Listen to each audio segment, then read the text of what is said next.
Monday Night Football is upon us, and yes, for Week 7, it is, in fact, another doubleheader. We're going to do the prep work that we always do here on the Splash Play channel. Going to dig in and look at projections, compare them to the ownership from our friends over at Stochastic. We'll hop over to ETR's side of the aisle, see what the solver thinks are some of the best plays for cash and overall, if their sims are ready to go. We'll hop back to Stochastic, run some sims on there. I'll do a hand build, and by the end of this video, you'll know all the must plays and maybe some ways to get unique as well. For today's doubleheader, you got Bucs-Lions, you got Texans and Seahawks. Yeehaw! Let's get going here. And of course, it is my birthday, so just get that out of the way now. All your flowers, all your gifts, leave them at the door here. But I appreciate all you guys watching live here. And of course, the work continues on because we got this slate. And apologies for no final takes video yesterday. It wasn't actually birthday related. It was more that Luka got sick the day before, had some throw up. I had to clean stuff up when I woke up. Not sure if we're going to be doing final takes moving forward because I'm adding a lot of hours of stream content with NBA starting up, and also, frankly, need more time to do my lineups on Sundays. Kind of started the final takes video in part because basically I didn't have a video or a stream I was doing on Sunday mornings. Now I do a Stochastic, do it live before lock every week, so it's something I'm thinking about here, but I did appreciate you guys who reached out wondering where the video was. I posted on the Discord, did not post anywhere else, so stay tuned, but I appreciate all you guys being here, and thank you. Happy birthdays. I say it only to get the happy birthday chats. I appreciate it. I also say it to extort guys like our friend Robert from the Turd here for the super chat. I appreciate that a bunch, but really your support, guys, whether you're just watching the video, of course, when you join the Discord, super chats like this from my good friend Robert Griffin the Turd, who I appreciate a bunch, and I'm happy to hear some of the joy he's having in his life lately. I do appreciate you guys being here and being part of this journey, because really, this channel, this content I've done is like the best way longitudinally I have to go back and go, I remember when I was a youthful late 30s guy as opposed to a decrepit 41-year-old here doing another slate. And of course, I opened the tab here and we got Jaden Daniels right here. So another reminder of my own inadequacies. I somehow hurt Jaden Daniels' hamstring by believing in him too much. But joy is one word for it. I know what the real word, the other three-letter word is for it. But I appreciate that. And no, this is not the quinceañera. That was last year. This is 41. So I'm much older, I think, than I present on camera. Much like my pal Pete Overzet, though I think he, certainly he has the fitness levels for it. I get through mostly by cultural references and drinking a lot of water are the main things I got going for me. I have a Baker hurting his hamstring yesterday, or not Baker, Jaden hurting his hamstring yesterday. I was like, my God, man, can I have a birthday weekend? Can I have my player who's got 18 plus fantasy points with 8 minutes to go in the third quarter and the perfect game script to spam some shit like Justin Herbert got to do? Can I have this guy be healthy? No, I can't have nice things. Maybe today we can have some nice things. Starting with Baker Mayfield, your top projected player on today's slate. Excuse me, 21.2 fantasy points for him up top, $6,600 salary. For Baker, not expecting Emeka Egbuka to play today, but it's been closer, it seems like, than it should be for a guy who's got a hamstring injury and has kind of been battling some of the hamstring injuries. So for Baker Mayfield, top projected player, certainly the stacks with Mike Evans looking a little bit better now. Evans has to put up, I believe, 85 yards per game to get to that beloved 1,000-yard threshold for himself. So good time to start it here versus a man-heavy Detroit defense. Man defenses do allow you a little more variance on the production. And Mike Evans, I think, is a guy I feel pretty confident about. We'll see what the ownership is in a little bit. It looked like it was going to be around half the field playing him, given that it's a two-game slate. For Mike Evans, though, he's a guy that commands targets at a rate better than Emeka Egbuka, 28% targets per out run compared to 23% for Egbuka. Even if Egbuka's in, I think Evans still represents a nice play to go against that. But obviously, Egbuka being in would change the equation meaningfully for Evans. Again, don't expect Egbuka to go, but right now, Evans, to me, assuming that he's out, looks a lot better than really pretty much most of the receivers on the slate. And actually, this is really cool to see. Took third in the SPY with Jaden Daniels playing a half and with 0 from one of my wide receivers. That's crazy. Good job by Dante here. A lot of you guys I have been seeing in the Discord as well. People posted some lineups that are bubbling up and all that. Look, you guys are playing contrarian. You're playing smart stuff. You're playing stacking. I think a lot of people, it's one of the biggest things I'm pushing for myself and for you guys as well. The correlation, big part of things too. So, just keep that in mind here, that we're always trying to play closer to the largest potential bullseye that we can hit to give ourselves a shot to win the money. And finishing third in the SPY is a very noteworthy one to hit. So yeah, congrats, Dante. And I appreciate that, Mike. Missed you yesterday morning. Yeah, well, we'll see about the Sunday mornings moving forward. It's just when life stuff happens, really to me, it's like if everything runs optimally, I can get that video done, still get my lineups done. If there's anything that fucks up, like Luka being sick or me being hungover even, which we had both those things yesterday morning, then it's not the best timing for me. We'll see. Anyway, number 2, Jahmyr Gibbs. Jahmyr Gibbs in a spot here where the team has talked about getting some more work for David David Montgomery. It's also a situation here where Gibbs playing a run defense that is pretty tough, negative 0.14 EPA per rush allowed by Tampa Bay's defense, one of the best marks in the league. They're stuffing the run 24.3% of the time. That's also one of the best marks in the league. Definitely seems like a situation for Gibbs where I think there's some stuff running against him, and he's going to be mega chalk on a slate where the running backs are not going to be the most confidence-inspiring. You have Seattle split backfield, Houston split backfield. Tampa Bay, people don't love Rachaad White for what he did last year, even though this year, again, in the run game, he's been better than Bucky Irving. Pass game, not so much, but he's been legit good. So Rachaad White, good. Jahmyr Gibbs, good. David Montgomery, also good and a little bit cheaper at 5,500. So Gibbs, certainly projection-wise, I imagine gets into a lot of lineups. I do think, to me, he feels like one of the more live parts to try to fade and build some stuff that gets you more unique. Even though, frankly, even if Gibbs has a bad day, PPR points on this slate with not a lot of great running back clicks, he might still make a winning lineup, even if he kind of like fails relative to what I think that would look like for a guy as much ownership as he should have. Amon-Ra St. Brown, number 3. We got 2.5x value at 8,200, so not the best value, but a 20 fantasy point projection. Right away, when you see all these guys having over 20 fantasy points, logically, these guys will get into a lot of your optimal lineups, a lot of your highest projected lineups, because of the fact that these guys have such a high projection and not anybody else on the slate is coming that close. And even JSN this week bumped down pretty meaningfully for a matchup versus Houston that's been pretty good defensively as well. But Amon-Ra St. Brown, touchdown equity has been huge for him. He's getting himself 2.2 red zone targets a game. That's more than many wide receivers in football, 1.2 of which are inside the 10-yard line. And really nobody else in the pass game is getting meaningful work in the red zone. Laporta getting 0.8. That's fine. J-Mo getting 0.2 is downright bad. Isaac Tesla, even though he had some moments spiking earlier in the year, about 0.3 red zone targets a game. There's not really anybody scooping touchdowns away from him. Obviously, if you capture that correctly on the slate, you get away from Amon-Ra, and he puts up a solid, 15, 18 PPR points, but you get, 20 from J-Mo, you get 20 from Laporta. Like, that's certainly a way to fade Amon-Ra and have that Detroit production that's expected to come with a really high total. Detroit's got 29.5 implied points, and Tampa Bay's secondary is not good. So I have no issue with Amon-Ra. I do think, though, receiver always going to be the most variant. We've seen it happen on enough slates, big slates, small slates. Try to play the other guys if you're playing a Detroit stack that gets you more unique. But I think a lot of lineups will have Gibbs and Amon-Ra, so maybe just playing max one of those guys might be a way to attack things. JSN at number 4, 19.7 projection from him, so we are out of the 20-point category technically. JSN's been a monster, really, at this point. Not a guy I was crazy about, just because I thought his best outcomes were going to be kind of being a PPR scam, and he is that right now with 9.3 targets a game, catching 7 of them, but 37% target per out run rate. We are talking in that Puka Nacua range, and it is holding up, so have to give him the full credit there. 2 deep targets a game for him, also some variance there. When he catches those, the games look outstanding. When he doesn't catch those, you get some more games potentially closer to the downside besides the PPR of it all. Matchup is tough versus that Houston secondary. Negative 0.15 EPA per dropback allowed by them. Negative 0.17 EPA per pass. They also have a slate low catchable ball rate allowed at 77%.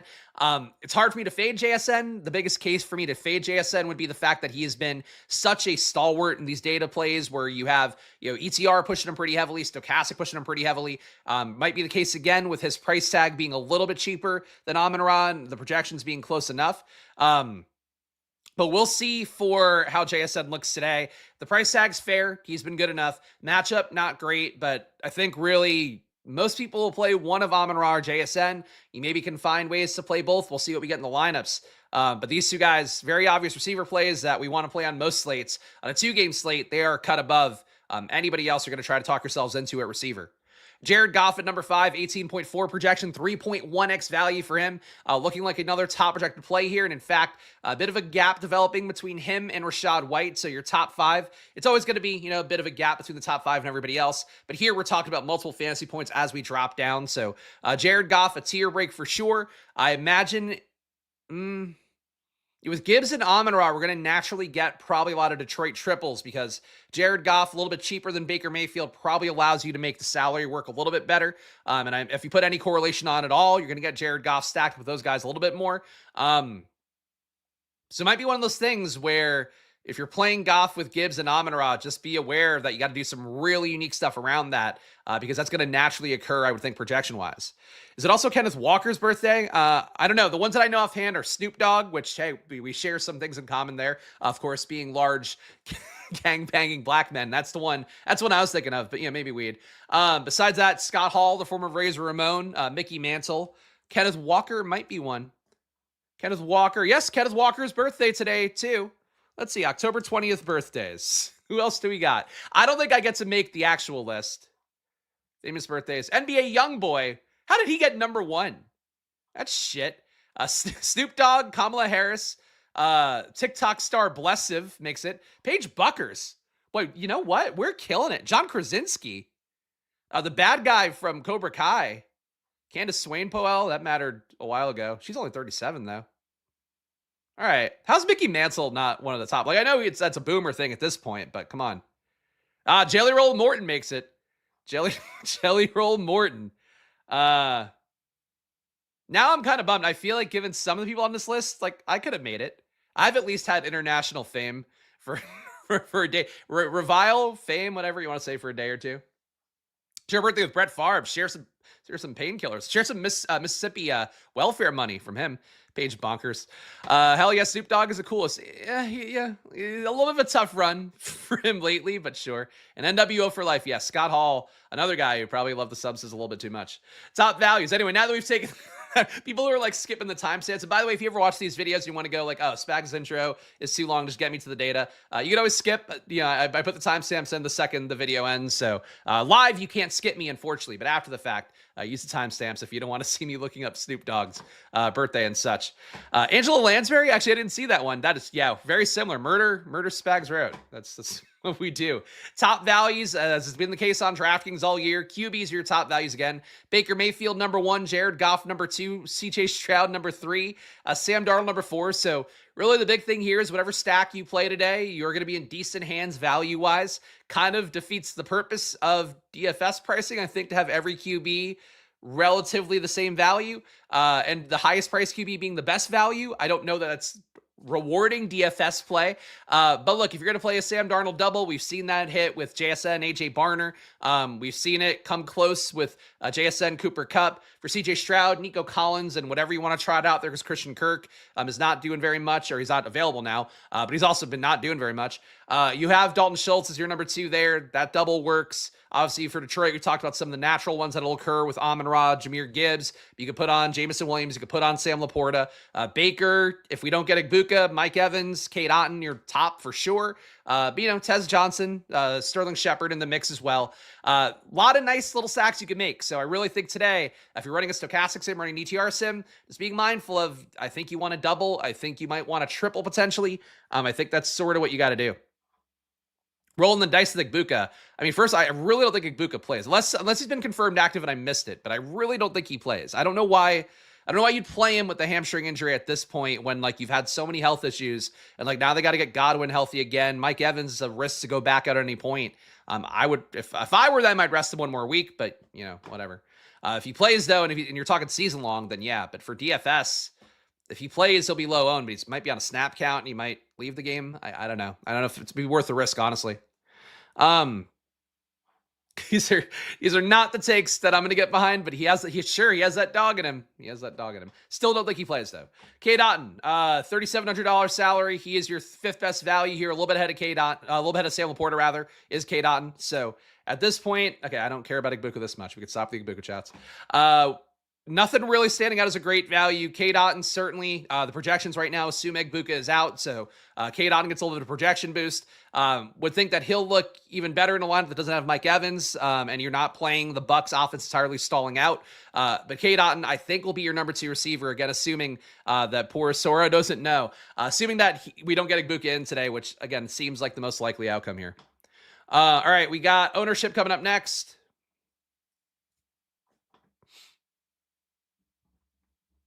Okay, just loading it again. Jahmyr Gibbs, 68% ownership. So not as crazy as we've had on some of the two-game slates lately where we've had like Bijan Robinson being crazily owned, McCaffrey, I feel like, on one of them being crazily owned. 68% feels pretty reasonable. Still with that much ownership, and the fact that they have talked about trying to level out the overall rushing opportunity, the backfield opportunity between Jahmyr Gibbs and Montgomery, and right now it has been Gibbs at 18.8 intended touches a game, 12.5 for Montgomery. that can start to level out significantly if they meet in the middle. I think that for Jahmyr Gibbs, again, solid play. People maybe underplay him a little bit. And one thing actually real fast that I want to do, we're going to go to DraftKings. I don't know if, am I logged in on this computer? I think I am. All right. Because this has actually been something that I observed yesterday. Some of the ownership makes me think that a large portion of the field is just directly playing according to DVP. And I actually want to do it for myself a little more regularly. Here we go. We got it. All right.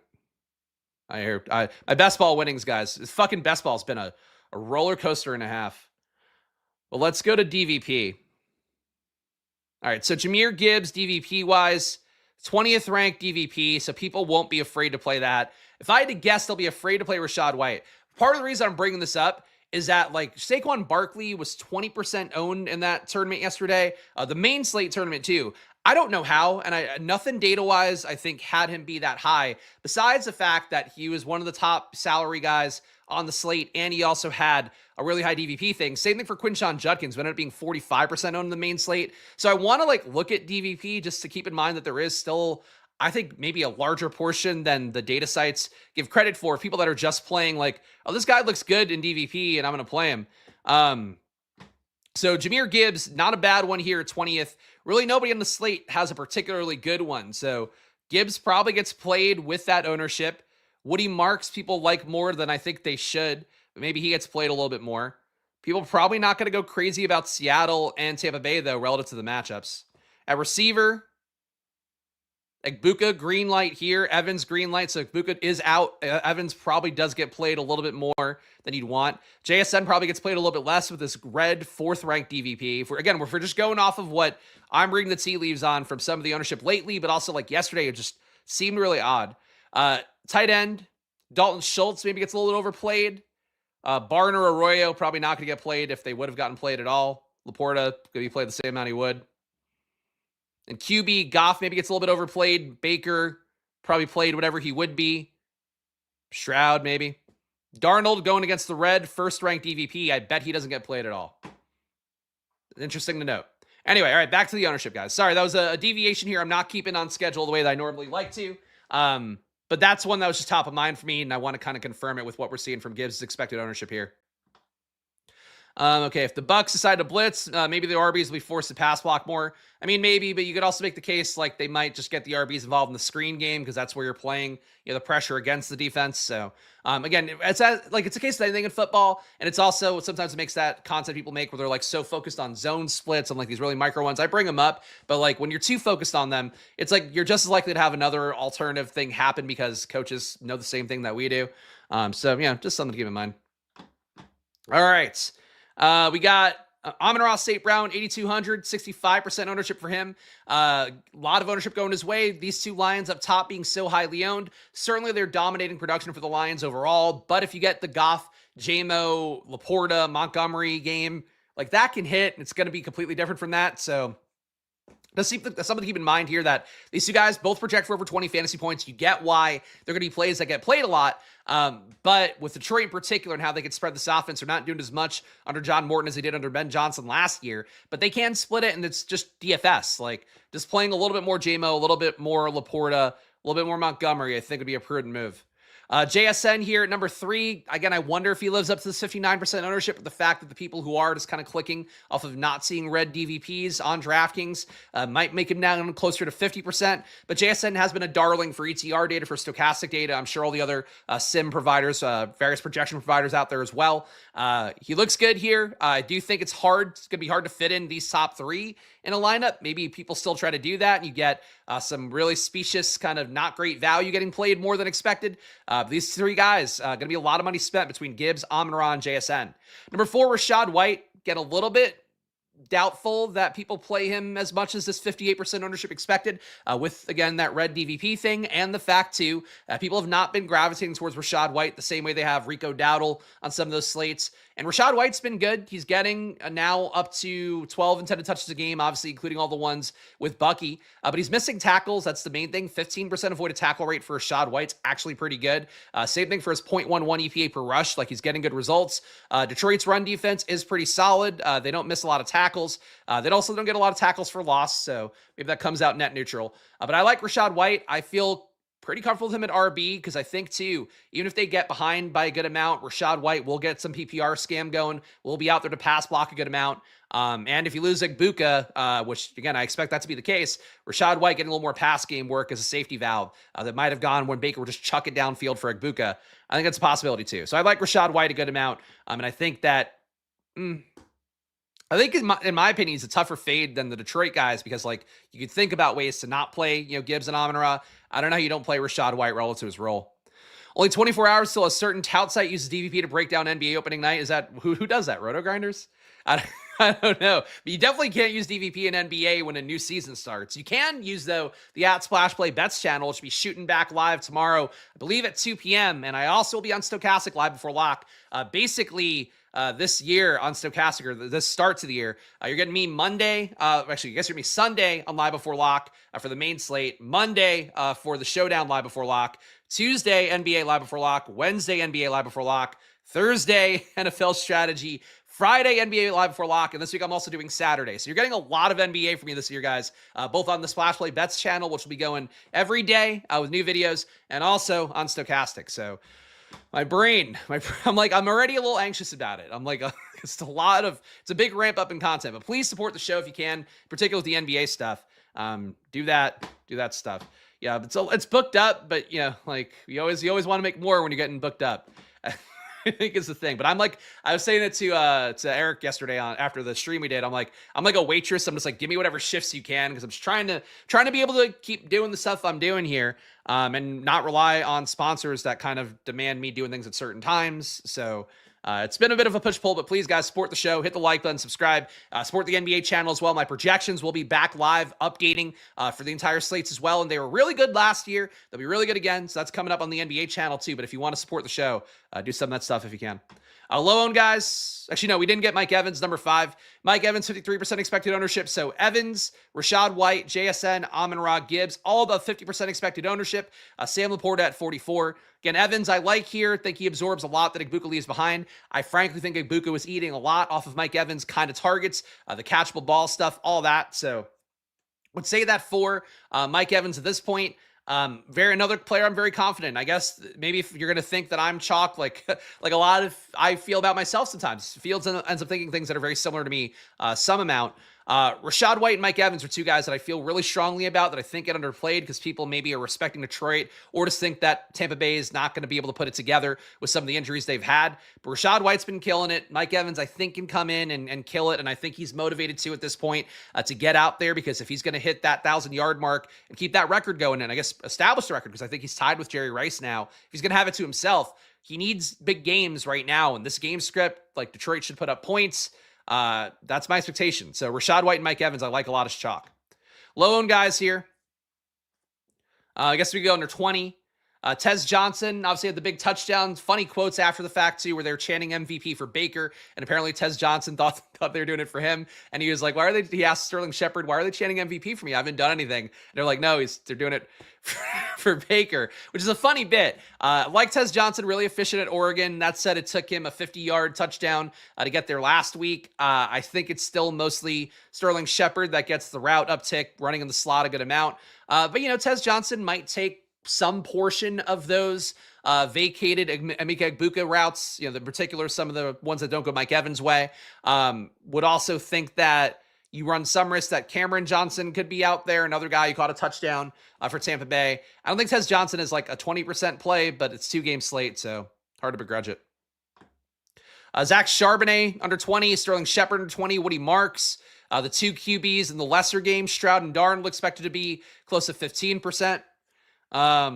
Going down the list here, Cameron Johnson, just as live, I think, to catch a bullshit touchdown as Tez Johnson. We literally saw it happen in the same game. He's at 2%. Kind of a flimsy play projection-wise, though. Torrey Horton in a game where maybe they stop JSN. 5% owned Torrey Horton. They're low on plays to make for sure. Let's go to the solver next. Let's see what we get for a cash game lineup and ETR's data. And guys, let me load this up real fast.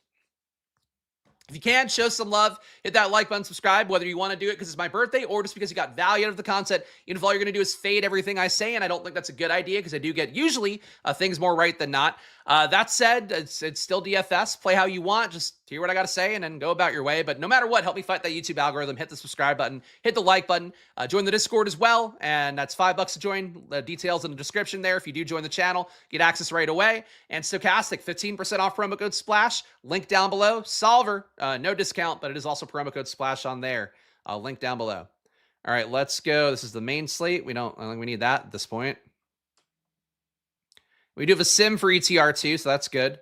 Let's alter the projections slightly so we can run a cash game sim. Just changing the decimal very little bit. I wish I could bring more Mr. Rogers energy to this process. As initially my vision for doing the solver and all that stuff is like, just as like going like, hey, we're gonna put in optimal here. I think when I did the pre-edited videos, it sounded more like that, but I'm too high energy. Hey, birthday old man, thank you. I think we say unk now, right? I don't want to be an unk, though. Cool little football emoji when you hit the like. That's true. Is it really? That's pretty sick. I didn't do that. And sorry, Spags, going to rewatch the start. Just wanted to say, boy, did Fields burn me. Yes, yeah.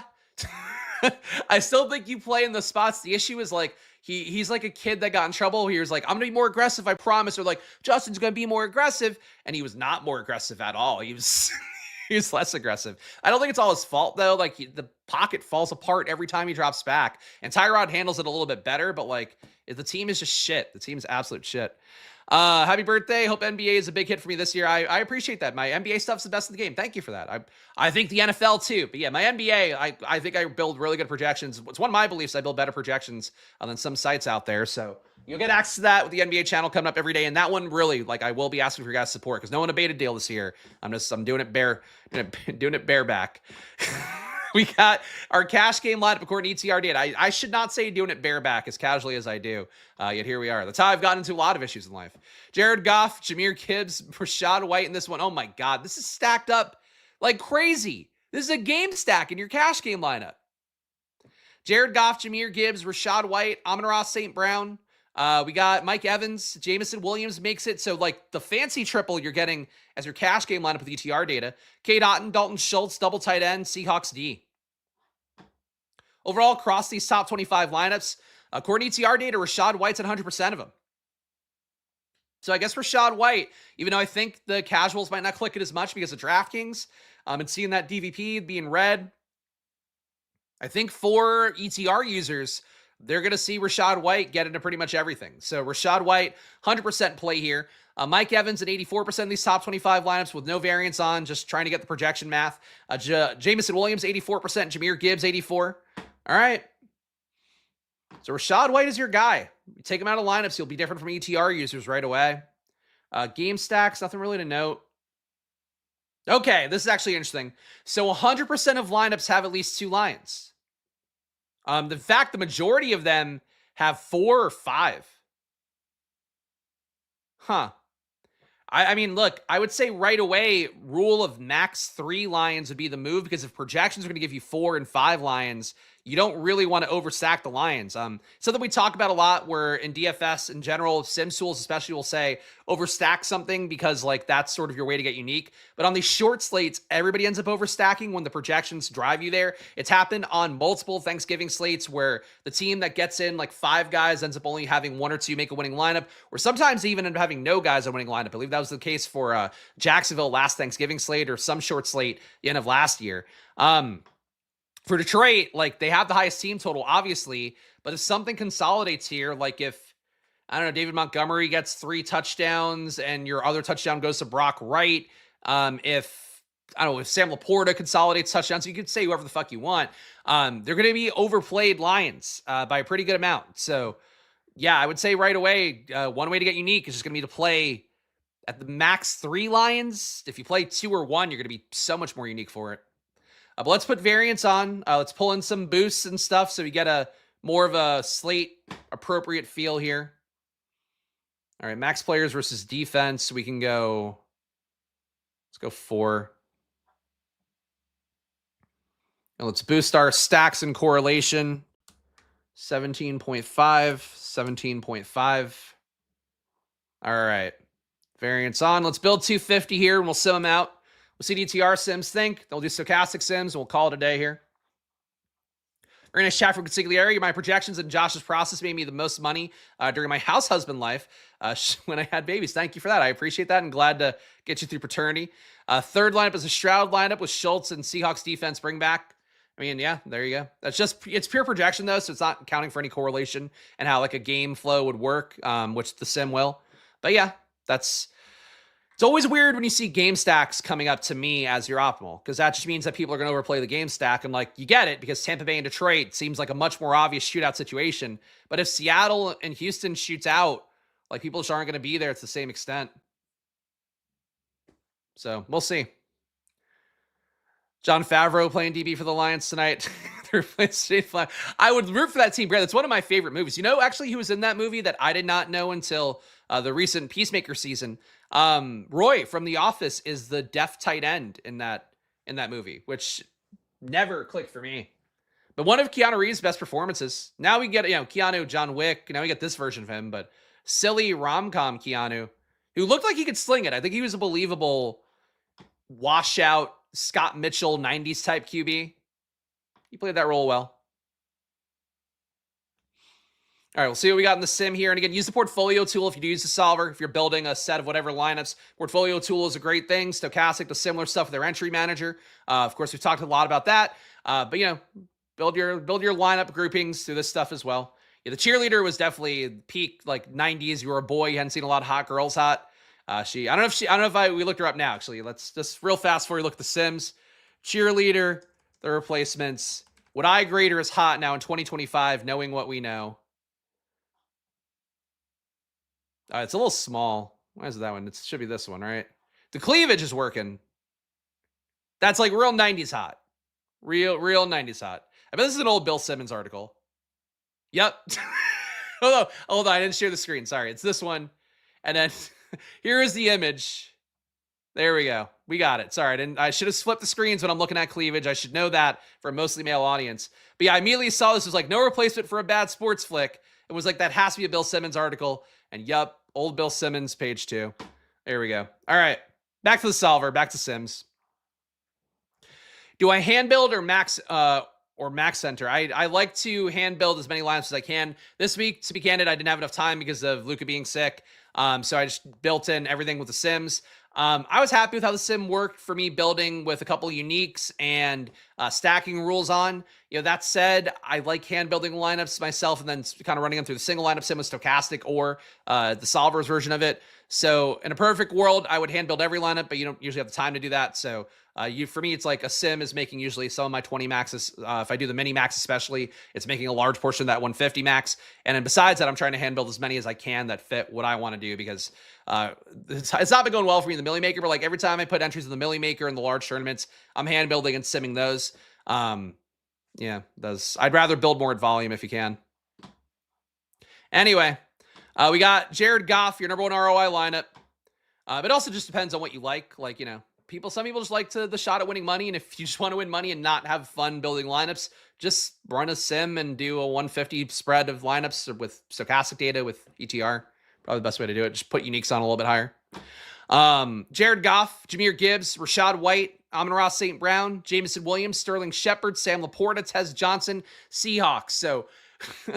So again, right away, the first lineup ETR gives you is a mega super duper game stack where we're not playing a single player from Houston, Seattle, which just knowing how these slates go every single fucking time, I find it hard to believe. Even if I thought that, Detroit Bucs is like the best, most shootout likely game. If I thought it was Washington, Dallas, which ended up putting up, by the way, 66 fucking points, even with Jaden being hurt for the entire second half, basically.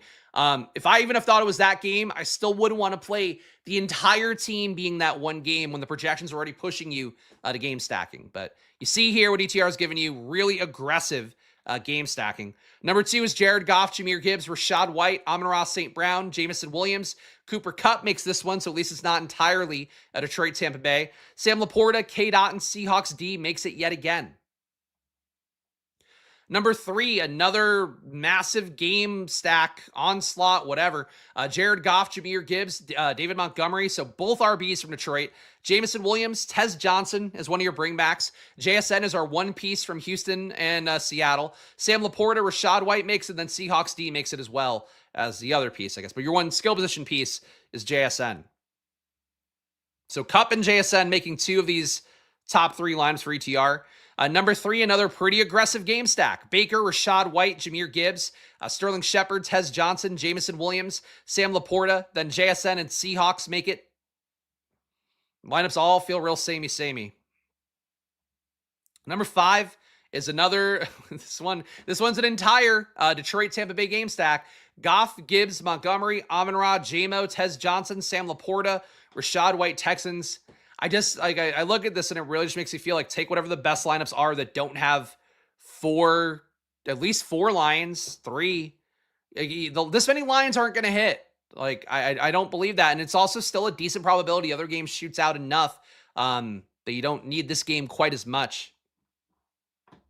Overall, though, the highest ROI players, Isaac Tesla with his 1% exposure has a 780% ROI. That means he's not in the lineups very often, but when he does hit, he's probably the thing that allowed you to get unique in another chalk fest Detroit lineup. Number 2 is Sean Tucker, barely any exposure, a 0% number technically, but he has a 700% ROI, so he does hit pretty meaningfully. Number 3 is Tez Johnson with a 34% exposure, 230% ROI. So that is what that is. We're using the ETR level variance. I'm not going to do more variance. It's just the way you build the lineups themselves. Number 4, Sterling Shepard, 226% ROI at 27% exposure. So really the lesser Bucs seem to be the highest or the best combination of high ROI with their exposure being pretty high as well in the overall field. Jalen Noel has 1% exposure, 225% ROI. And Cameron Johnson, 1% exposure, 225% ROI as well. Yeah, this is like crazy. This is like, I actually can't recall even for a 2-game slate where the split is this pronounced where it's just like taking entirely one game and fading the other. And that's tough game theory if you play it that way straight. All right, let's go to Stochastic next. We'll see what they have for us. Again, that's the solver ETR data infused in. So check it out, link down below for that. And let's build some lineups here for this Monday 2-gamer. 10,000 lineups. Okay. Here we go. Really like Noel. He's no Kirk plus a kick returner. I mean, he's not going to project well. Like that's sort of the big issue with anybody here. Like Hutchinson and Jaden Higgins already don't project well. And they're at 5.6 fantasy points for Hutchinson, 6.5 for Higgins. I think that Noel, like he must have, I mean, I could look really quickly on this tab. Stochastic has Noel for a 3.7 projection. Like on a showdown, you play that. On a 2-game slate, you're getting real thin. Getting him a little bit is fine, but like I wouldn't make him my key piece that I'm going to go to. Let's stick with 25% to first here. I think with 15, you have to up your uniques and stuff. Which, as we talked about, is what Tom, the CEO at Stochastic, my old boss, is what he does for these slates and how he won 100K plus the other night. I was playing with 3 uniques in a 150 max for the showdown slates. For this one, you could probably do a similar thing and just try to get at least 3 uniques in the lineup, 4 uniques in a lineup. And then sim on 15% to first. That was what he did for the showdown. The logic being that it gives you less variance. I don't know why, to be honest, why you would do that, but that was how he played it. All right. Really want to play him in a few. There you play him in a few. I find it hard to go, like, I really want to play. Like, frankly, I'll tell you what really happens when you go, I really want to play a guy that doesn't project that well, is you get what happened with the Commanders yesterday. And maybe Jaden would have gotten some of those guys there more if he had that extra, quarter and a half. But like McCaffrey didn't come close to paying off. Lane didn't really come close to paying off. Moore was close, but it's just like it didn't work. And the guy who ended up playing the best was the guy who's best projected, Zach Ertz. It's usually how it goes. So like I like Nico Collins a lot in the slate. I think the fact he's not showing up very much gets there. I think that's just like sort of the same error I make a lot. I literally made it yesterday. So when I like just don't get too excited about the Jalen Noels when it's like people aren't excited enough about playing Nico potentially. All right, your top 150 lineups here with stochastic data. Number 1, Baker Mayfield, Jahmyr Gibbs, Rachaad White, Nico Collins. There we go. Nico Collins. Mike Evans, Sterling Shepard, Sam Laporta, K-Dot, and Seahawks. So no flimsy plays make it in here. The way this gets unique is a quadruple stack of Tampa Bay with 2 bringbacks from Detroit. So we're still playing a lot of Tampa Bay Detroit, much like UTR had. Number 2 is another Baker Mayfield stack. We got Jahmyr Gibbs, Rachaad White, Amon-Ra St. Brown, JSN. Cameron Johnson makes this one as a low-owned piece. K-Dot as well. Dalton Schultz, Texans D, spending all the money here. And nice value with Cam Johnson. This lineup is kind of dope if you're going to play the chalky shit. Like, that's your unique piece, just playing Cameron Johnson. Though I would bet, because you have all stars around that, it's 50K. This still probably gets duped. Number 3 is Baker Mayfield, Jahmyr Gibbs, Rachaad White, Mike Evans, Jamison Williams, Cooper Kupp, Cade Otton, David Montgomery, Seahawks D. So another Tampa Bay stack with 3 bringbacks on that one. 49K spent, so leaving some salary on the table while playing a bunch of known quantities mostly as players. You're not playing any Cam Johnson types in that lineup. Number 4 is Baker Mayfield, Jahmyr Gibbs, Rachaad White, Amon-Ra St. Brown, Mike Evans, Sterling Shepard is our low-owned piece. Cade Otton, Dalton Schultz, Texans, a 4-2 Tampa Bay stack with 2 Lions bringbacks. And number 5 is a Darnold double, which Stochastic correctly called for a milli basically a couple weeks ago. Darnold, Jahmyr Gibbs, Rachaad White, JSN, Mike Evans, Cooper Kupp, Sam Laporta, Cade Otton, Seahawks D. So just a double stack for Seattle, no bringbacks. You are playing 1, 2, only 2 Lions. I think this kind of lineup is it. Like, I like this one. I like the one. Frankly, I like a lot of these. Like, I like Baker's stacks. He does spread the ball around, and the game script should be one where, like, Baker's going to have to throw a lot. But this one here, you're getting some of the best of the Bucs with White and Evans. It does feel like a little bit much to ask Otton to get there, too. But, you're just getting kind of basic unique with Darnold, JSN, and Kupp. You're not asking for a lot. And putting Seahawks D on top of that probably makes it more unique because you're not playing the shootout. So I think I think the stochastic sim that's won people millions of dollars has some incredible lineups is not a brave take, but that is sort of how I feel looking at those top lineups. I like those ones today more than sometimes on other slates. Your top ROI players, according to Stochastic's top 150 lineups, we have Cade Otton, a negative 0.6% ROI is the highest because there's so many dupes on a slate like this. The ROIs are not that high. David Montgomery, negative 4% ROI is number 2. Jaden Higgins at number 3 at negative 5.6%. Dalton Schultz at number 4, negative 6.0. And Baker Mayfield, negative 6.5% ROI is your 5th highest ROI guy. Stack ROIs, no single stacks, have them in the positives. But Stroud and Darnold get the closest, likely because nobody's playing those. QB double stacks, nobody with a positive ROI, but Stroud is the best. Baker Mayfield, number 2, Darnold 3, Goff 4. And then QB triple stacks, Baker Mayfield is a positive ROI on triple stacks. Darnold is number 2 with a negative 12%. Stroud, negative 21. Goff, negative 23.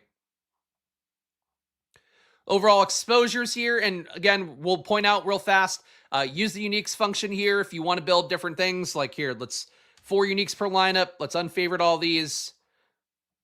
You change the exposures meaningfully with that. We're now Amon-Ra's down to 72. JSN is at 68. So something to keep in mind here, upping the amount of uniques and making sure that you're still building lineups that have positive ROIs. Here we have a few too many that are negatives, so we might want to go 3 uniques instead. It's one way to make the sim work a little bit more for you as opposed to just taking what it gives you, like a take a number at a deli or a bakery. So just use the sims. Again, they're still going to give you things that mostly operate off of the assumption of the middle projection set. Stroud QB lineups will make you different to the field. Yes, to some extent, for sure. Those and Darnold both seem like they are greatly underowned. But here, without any uniques on, 72% Amon-Ra. Wait, I did that right? Nope, I didn't do it right. Hold on. With 1 unique on, here we go.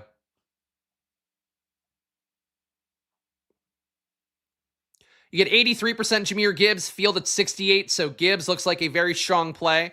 No matter what you're doing, no matter how many uniques you're going to have on, he's going to come up a lot. Rashad White is number 2, 68% exposure for him, fields at 60. K. Dot number 3, 67% exposure, fields at 32.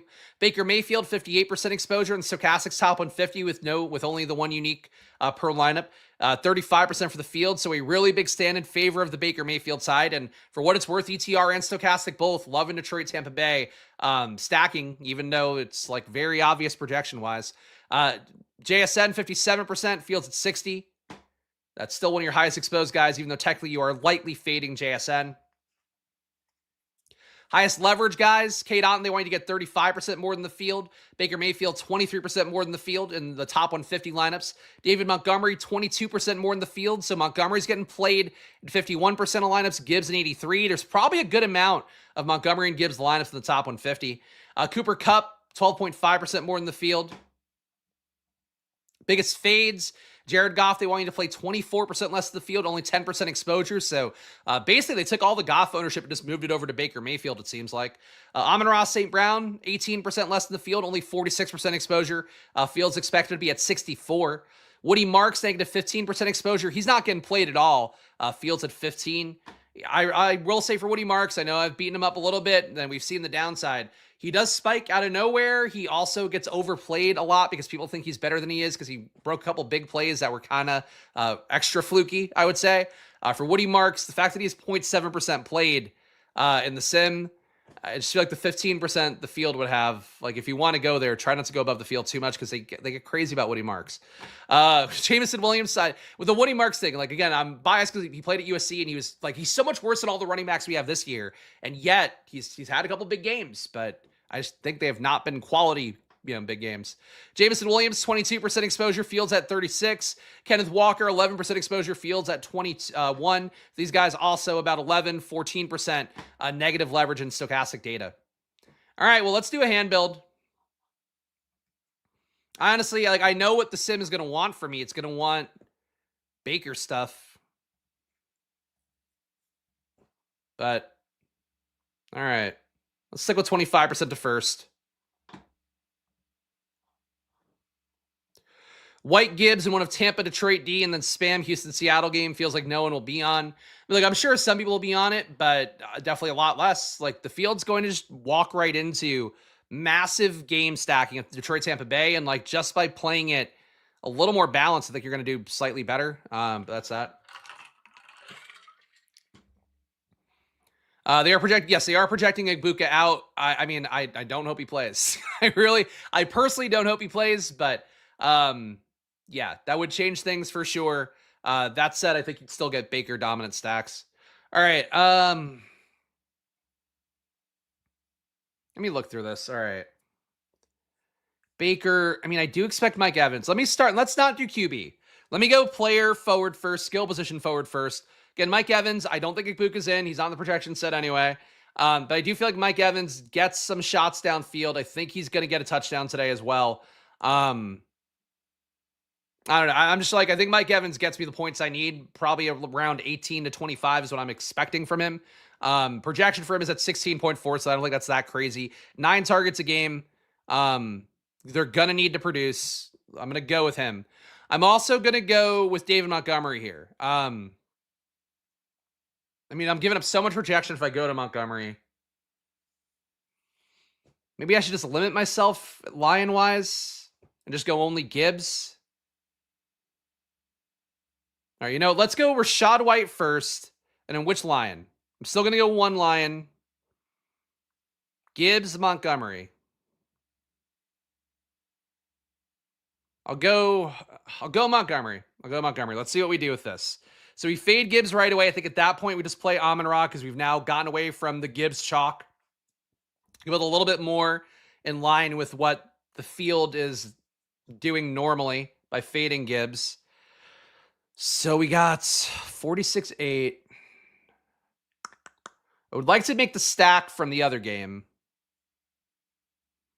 I'm going to go Stroud and Nico. Stroud QB. Nico. 3,700 left per spot, so we're not getting JSN in for sure. Barner has been more involved than he probably should be. Houston has been brutal to tight ends, though. Only a 7% target rate and a negative 0.56 EPA on tight end targets. You don't usually see tight end splits be that bad, but they have crippled tight end for some reason. Houston's defense, that is. Houston matchup is okay for tight ends. Yeah, I guess I'll go Schultz. Schultz is a decent projection on him, so that should sim okay. He's 3,600. We got to play a value, I think, with this lineup for sure. Let's put the defense in. How does this go? Who gets... I feel like I got to play a defense from the first game, or I have to play Houston's defense. Who's deflecting the most passes? Seattle deflects passes 5.7% of the time. Houston 6.5%. Detroit 10.1%. Tampa Bay 8.5%. Maybe we get a little bit of a Baker meltdown and we can play Detroit's defense. That gives us 4,400 for the flex. Tucker, Laporta. Can't fit Shepard. Oh, yeah, can't fit Shepard. I'll go Laporta. I think this might be a little dupey, but we got Stroud, Rashad White, David Montgomery, Mike Evans, Amon-Ra St. Brown, Nico Collins, Dalton Schultz, Sam Laporta, Lions D. So we have 4 Lions in, but 3 of them are skill position guys. And they're lesser skill. All right, 40% ROI, 0.3% win rate. I could live with this. Yeah, I don't think this is like crazy dupey. But I feel like you maybe want to leave more money on the table if you're going to use all kind of known quantity players here. I'm happy to leave it on that, though. So that's the slate for today, guys. I'll give you guys 3 observations about the slate because I don't know if we need 3 ways to get unique, but I don't know. We'll see how that goes. Before I do that, though, quick plugs again. Stochastic, 15% off, link down below. All the stuff you saw here on screen, the data, the Sims tools, the expensive stuff, the cheap stuff, it's all 15% off. They also have some NBA deals going right now if you want to get data for that. Just click the link in the description. You can browse their site. They're going to give you pop-up ads and stuff that'll show you whatever they have. So just click the link down below, head over there, and that way I get half the money you pay to them. It's a big way I'm doing the show, so please do that. Check out the Solver too, another great tool as well. Again, I think there's merits to both of them. Stochastic if you want to just kind of work off of a pre-established contest pool. Solver if you want to build with more of your hand on the wheel and then sim things off of that. That's the way to do things, but they both have great uses, I think, in the space. 2 great products that help people win a lot of money, so check them both out. And of course, join the Discord here. Videos coming out tomorrow for NBA on the @SplashPlayBets channel. If you join the Discord here, you get access to a lot of stuff that overlaps with both. My projections and stuff are on the NBA side, though, so whatever. Don't pay for that, I guess, and expect it. But join the channel here. It does support the show, and you also get a premium video from me every week. You get my data sheet every week. I think there's pretty good value for $5 a month. YouTube vigs me out on half of it.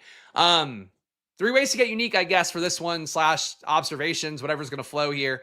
I think if you somehow could find a way to fade Amon-Ra and Gibbs, like you're going to be off the beaten path. Again, like we talk about every showdown video, it doesn't mean that's the right thing to do, but it does mean that people will play those guys more than you'd possibly expect because they're so highly owned, and they also, like, there's not a lot of great, pay up options on the slate. Those guys will be in a lot. So if you get leverage on them, if you just don't play them, and you get, in particular, I think not playing them and boosting Montgomery, boosting the other pass catchers for Detroit, boosting Bucs defense, maybe they somehow completely shut down Detroit. Not likely to happen, but like you want to play those outcomes because those guys will be so honed and just jammed into every lineup.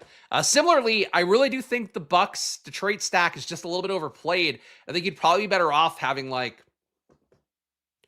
think max 3 Lions feels like the best move, and maybe not including defense.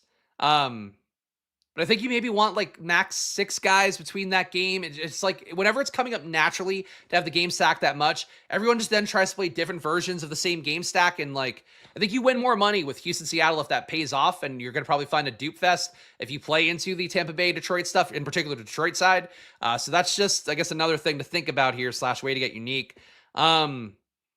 Third observation here is I just felt like Nico Collins wasn't coming up a lot sim-wise, and I do think he's the kind of player that can break the slate. I also think that Seattle's defense is a little bit overrated in terms of how they're playing the pass game right now. They're still giving up a plus 0.05 EPA per dropback, 0.06 EPA per pass. We're talking about league average there. They shut down the run, but even in the red zone, they have a 0.3 EPA per red zone pass. So if you can get to the red zone on them, like you're scoring pretty decently well in the pass game, and I think for Nico, again, I hate making a player take the thing, but like Houston pass game, I think is a little bit underrated here. So Stroud stacks, people talk about that in the chat.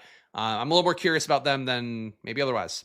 But I appreciate all you guys being here. Again, hit that like button, subscribe, goes a long way here. Appreciate all the chats, appreciate all the kindness as well on my birthday. I'll be on Stochastic later today, 6 p.m. Eastern time. So 1 hour video on there with my pal Waffy going through the slate. So join me on there. Again, a lot of NBA coming out for me this week too. So pay attention. Pay attention on Twitter, pay attention on here as well, and you'll see the stuff. I'll probably make a playlist to make sure that like people see the videos for NBA on this channel too. But they are on my @SplashPlayBets channel because I like to keep the sports separate if I can. So that's coming up tomorrow, guys. But appreciate all you being here. Enjoy your days. Good luck, and go Kenneth Walker. I should have put him in the lineup because we're birthday boys. That's my bad. But I'll see you guys again soon. Bye. Oh wait, no wait. I gotta hit the outro. Okay, wait, hold on. Hang out with me for a moment. Of course, this is all frozen again. All right, bye.